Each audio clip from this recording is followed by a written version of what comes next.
Hey everyone, Shreya here. This summer, we are going to revisit the best of CoreIM. We have loved listening to these episodes again and learn something new each time, and we hope you do too. And as we gear up for the new year of episodes, we are welcoming talented, hardworking members.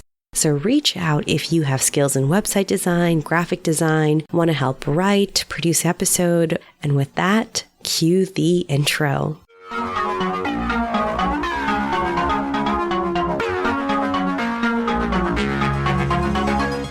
Everyone, this is Shreya. July is upon us. Dun dun dun. Yeah, I wanted to do a fun episode on July stories, the good, the bad, and the ugly. For listeners from other countries, July is a month of transitions for many new interns, new residents, new fellows, new attendings, maybe even new nurses. So I put a call out on Twitter and had the hard job of picking 6 July stories that were called in that you're about to hear. This month, like any transition, brings up a whole array of emotions, experiences that are straight up funny to deeply of struggle and of time of reflection. For some of us in July, there's this transition from a short white coat to a long white coat. And Dr. Hadass Reichen, attending a Couvenier clinic, recalls a pretty humbling story about her first day with that new long white coat.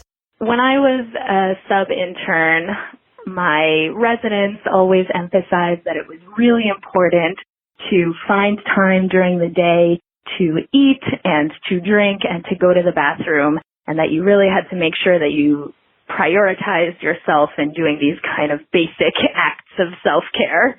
On July 1st, I put on my long white coat for the first time, and I was really proud of myself. I looked in the mirror with my long white coat and felt really ready for the day. I went into the hospital. It was really a busy day where I was running around taking care of patients. But towards the middle of the day, I told myself, okay, I'm going to prioritize myself and I'm going to find time to pee. And so, of course, it took me a while to find the bathroom, but I finally did. And I was really glad and proud of myself that even on July 1st, I was finding time to care for myself and go to the bathroom. And so I go inside with my new white coat and I sit down to use the bathroom, and the entire back of my white coat falls into the toilet. And so my memory of July 1st, while I learned a lot about medicine and a lot about caring for patients, I also learned that it is very hard to keep a white coat clean and dry while using the bathroom. Picturing young Dr. Reich being so eager to make sure she took that pee break, and somehow something ends up in the toilet, just exemplifies no matter how much we try to prepare, sometimes there's only so much in our control, and things will go awry at some point. Dr. Mark Katzman, a third-year resident in Philadelphia, also found himself in a little bit of a conundrum on one of his first days at a new hospital and can now laugh about it.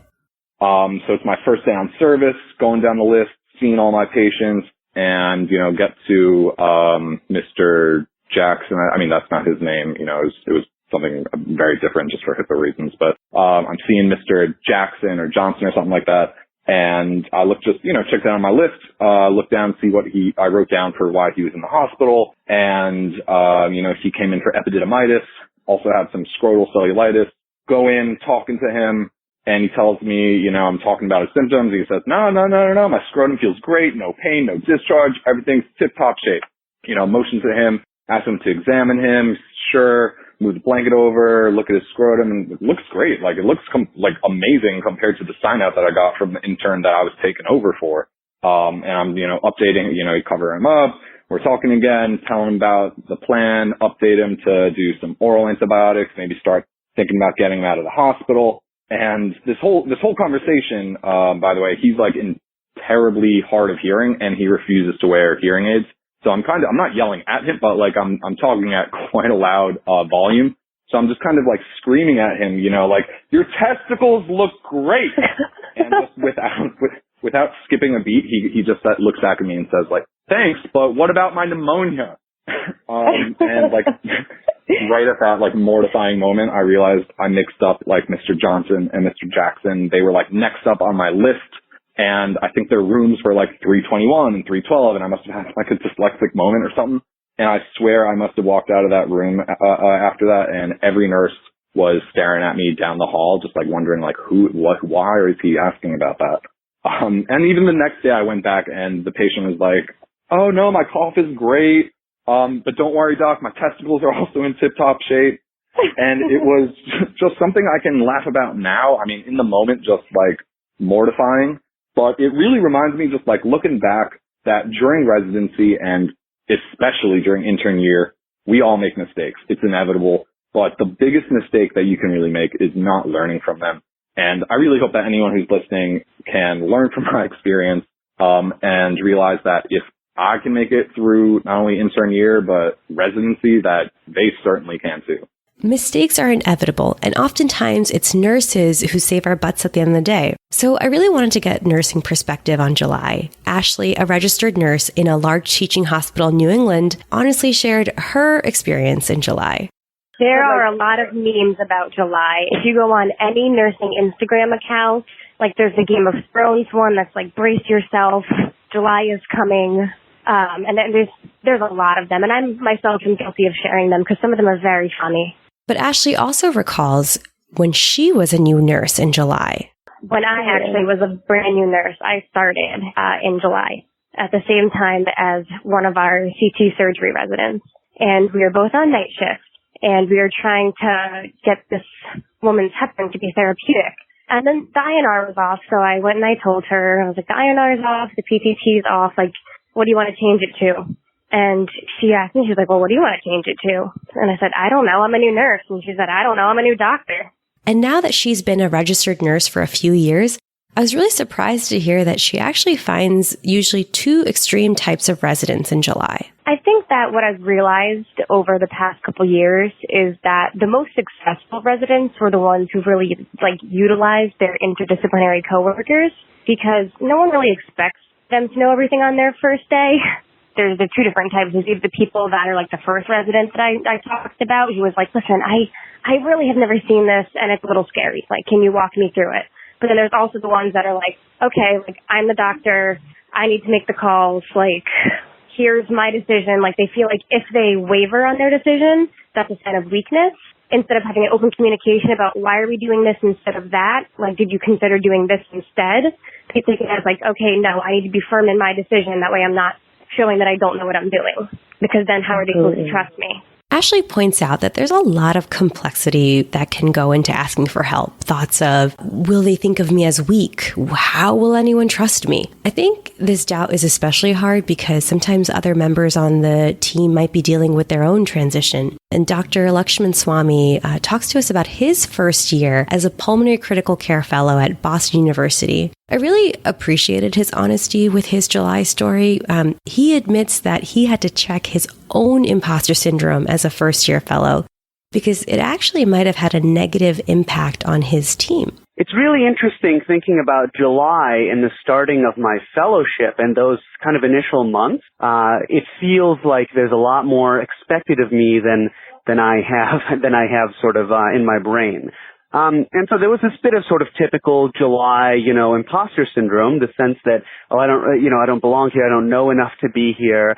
And it's interesting because for me, this time it really took on a different spin. And I had felt this different kinds of imposter syndrome, but this time it was really different. And it took me a while to realize what was happening. I had felt so much like, there's so much that I don't know, that sense of being an imposter, that I assumed that anything I did know was just as obvious as could be, right? If I knew it, it must be that really everyone knows it. And it's amazing how that kind of shot me, I was kind of shooting myself in the foot.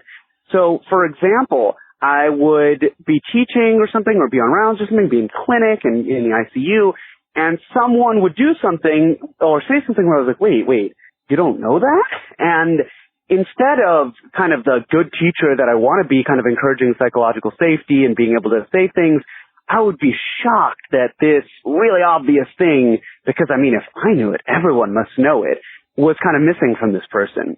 And it led me to kind of really want to have different opinions of people that were probably way exaggerated, right? So for example, someone was using the Respimat Spiriva, so it's a different kind of inhaler, but it doesn't get used with an aero chamber, right? With a plastic tube device that you would use for like a meter dose inhaler, like Symbicort or Albuterol or something, right? So basically, someone had told patients to put the Spiriva in the aero chamber, which is not how it's supposed to be used, but also kind of not that surprising if you step back because we do so little inhaler teaching. But I was just kind of like, oh my God, how could you do that? Like, how could you think that?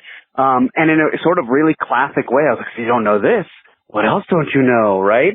And so I realized after that I was doing that like for a lot of things that, again, to me were really basic and really obvious, but certainly not the case for anyone else. And I was actually then being so overly confident about things when I was on rounds in the unit or something, like, oh, well, of course, this person's asthmatic, so we don't want to overvent, like, we don't raise the respiratory rate too much on the vent. Move on, right? That's so obvious. Things I knew that it squashed that opportunity to kind of ask questions a little bit. I'm not trying to say this was some really dramatic, obvious thing. I think it was still a pretty good experience for everyone involved. We have a pretty good culture, but I certainly noticed it. And I noticed it later when it sort of clicked that, oh, I am doing this thing where I'm actually kind of perpetuating some of these problems and actually making other people feel like they're the imposters, and it's exactly what I don't want to be doing. I need to be building psychological safety. And so I thought that was kind of just opened a whole new, opened my eyes up to kind of, wow, I didn't even realize I was sort of acting like this. I did kind of have those reflections about people, and then I really kind of put it into perspective after the fact. Yeah, I've been there too. I've had to catch myself with quick judgments thinking, whoa, this person doesn't know the workup of anemia, and kind of step back and say, hey, I'm not here to judge. I'm here to teach. I'm here to be compassionate, not just in July, but, all year. And I think until hearing Dr. Lakshman Swamy, I hadn't really reflected on these knee-jerk judgments. And maybe were they a way to validate myself and escape my own imposter syndrome? So this can all lead to condescending tones and remarks that can really feed into a culture where people don't feel comfortable asking for help. Dr. Joel Toff, a nephrologist in Detroit, found himself struggling when he didn't ask for help and shared a pretty vulnerable July story. I'm one of the old guys. I graduated medical school in 1995, and that's an important year, right? Because 1995 is the peak of the HIV epidemic. And so that 50,000 people in the United States died of HIV in 1995, and that's that's the year that I started internship. And in July, my very first rotation was the ICU, and we got called down for a patient in septic shock down to the ER. And so I go with my senior, and it's horrible. Like, we admit the patient, and moments after we admit him, he codes, and we try to resuscitate him for a couple of hours, and we fail to resuscitate him, and this patient dies. And I didn't know, it was the first couple of weeks of residency, and I didn't know how to do stuff. And, whatever my senior asked me to do, I would do. And if I didn't know how to do it, I'd say, well, I don't know how to do that. Right? And can you teach me once, and then I'll be able to do that. And I was really focused on the physical hard skills. I don't know how to put in a triple lumen. I don't know how to do an intubation. I don't know how to write CPAP orders. But there's these soft skills that you also don't know how to do, but it's harder to identify not knowing how to do that. And they asked me to tell the family that this person had died. And this patient was a trans patient. He had male genitalia, but he had female breasts. And I never got to talk to this person, right? Like, as soon as I met him, they coded. And I have no idea what pronouns they wanted. And I had no idea what relationship they had with his family. And they asked me to go in and tell the family that this person died, and I mucked it all up. I had no idea what I was doing. I didn't figure out what the relationship of everybody in the room was to the patient. And there's some things that you only get to do once, right? And it was not a proud moment for me. And, I wish that I had the confidence at that moment to say, hey, I'm not comfortable doing this. I don't know what I'm doing. Do you mind if I watch you so I know how to do it better next time? And just because it's not a hard skill and it's something you feel like you should be able to do, as an adult, it's okay to say, hey, I've not done this before and this is important. Dr. Toft's sobering story reminds me of just how humbling these transitions can be. And the majority of the learning that comes with these new roles can't often be found in medical textbooks. And I think as educators, colleagues, and interdisciplinary team members for each other, we can really make a big difference and teach each other a lot. And our last July story exemplifies just that.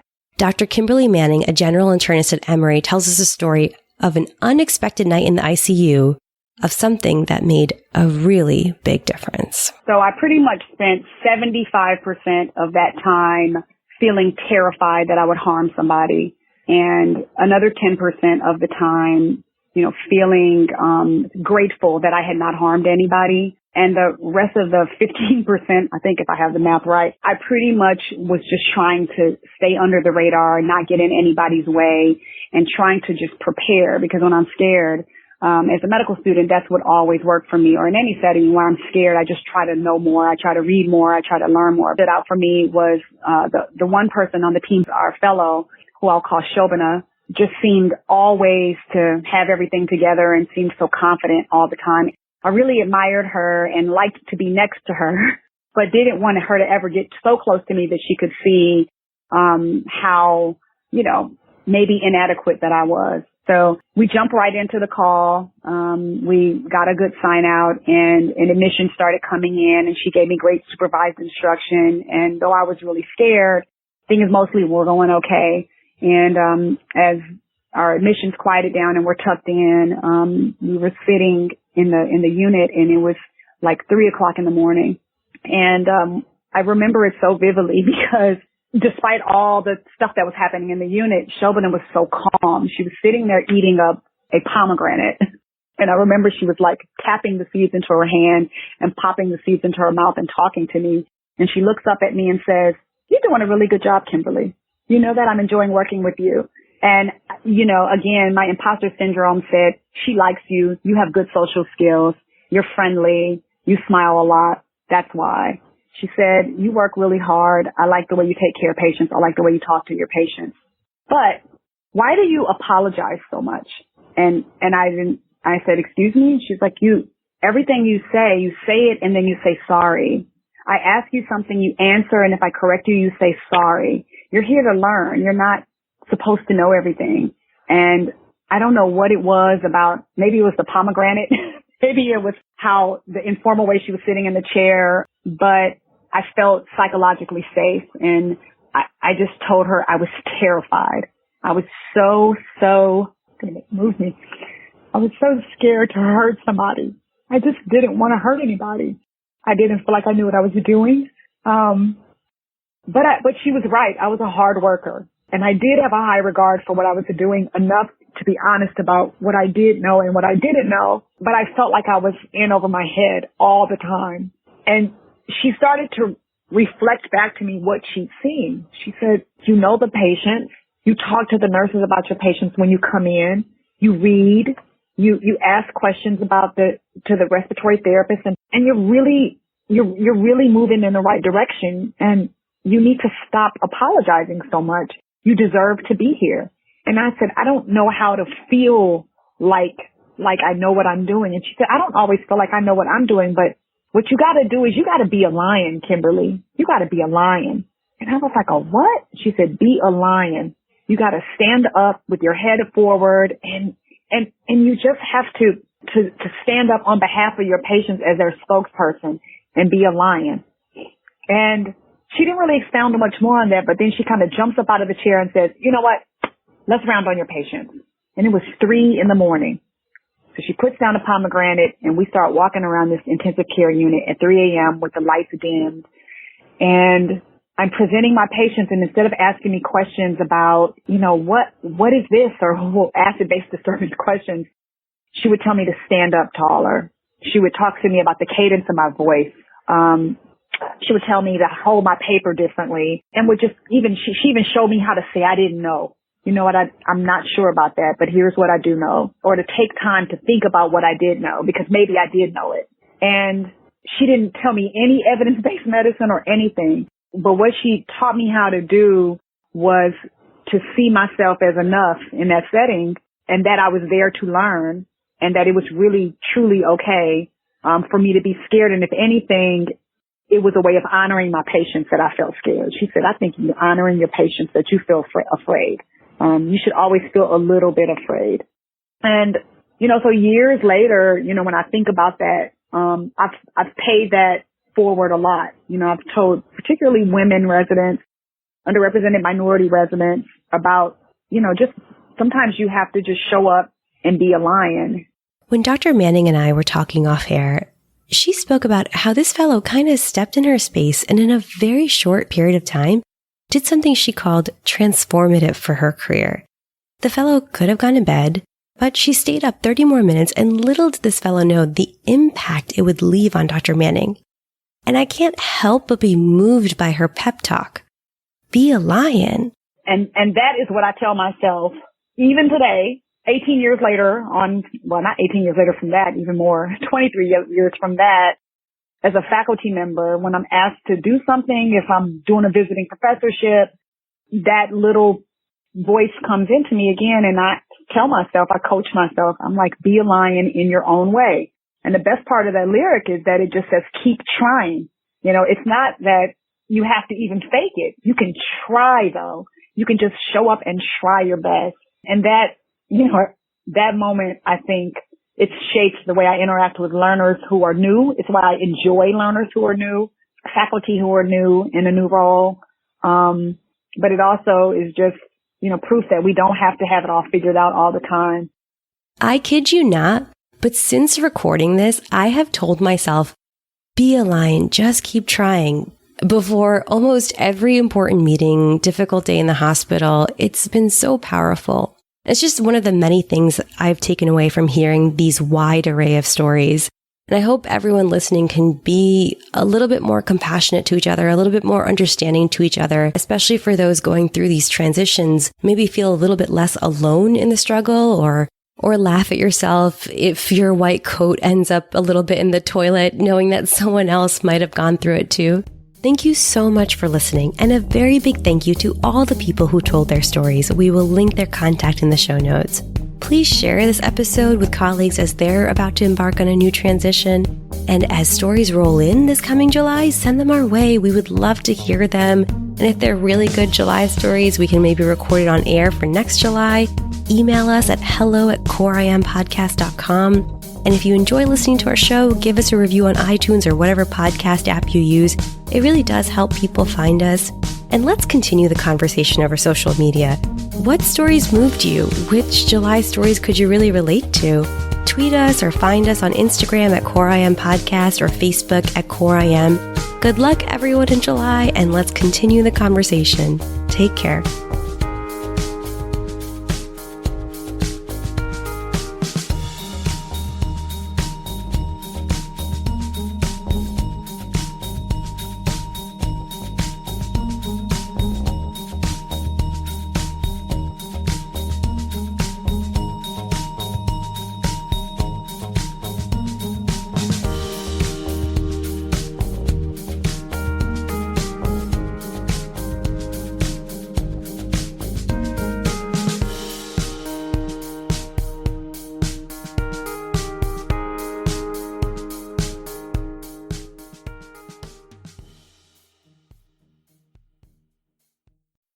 Fargo, the new virtual assistant from Wells Fargo, makes banking faster and easier. Like this. Fargo, what's my checking account routing number? And this. Fargo, turn off my debit card. And this. Fargo, what did I spend on groceries last month? And that's just the beginning. Do you, Fargo? You can. In the Wells Fargo mobile app. Learn more at wellsfargo.com/getfargo. Terms and conditions apply. Your mobile carrier's availability and message and data rates may apply. Wells Fargo Bank, N.A., member FDIC.